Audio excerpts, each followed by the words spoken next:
नमस्कार, मी संगीता। आज आपण पाहूया की कोबीची भाजी कशी बनवायची। सुरुवातीला गॅस चालू करून त्यामध्ये कढई ठेवा। कढईमध्ये मोठा चमचा तेल टाका, त्यामध्ये थोडीशी मोहरी टाका। मोहरी तडतडू लागल्यानंतर त्यामध्ये अर्धा चमचा जिरे टाका। आता त्यामध्ये कढीपत्त्याची पाने टाका।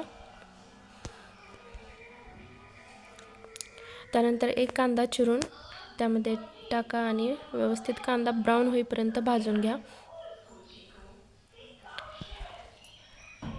कांदा व्यवस्थित भाजल्यानंतर त्यामध्ये एक टोमॅटो टाका आणि अर्धा चम्मच हळद। हे मिश्रण व्यवस्थित भाजून घ्या।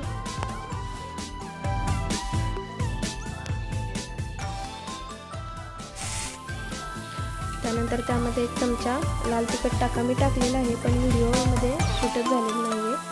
आणि त्यानंतर चिरून घेतलेला कोबी टाका। त्यामध्ये मी 1 तासभर भिजत घातलेली मुगाची डाळ टाकलेली आहे। तुम्ही डाळ कोणतीही टाकू शकता, चणा डाळ किंवा इतर कोणतीही डाळी टाकू शकता। आणि त्यानंतर त्यामध्ये चिरून घेतलेली कोथिंबीर टाका। आणि आता आपल्याला हे ताट व्यवस्थित झाकून ठेवून 10 मिनिटांपर्यंत कमी आचेवर म्हणजे लो टू मीडियम फ्लेमवर 10 मिनिट व्यवस्थित शिजवून द्यायचं आहे।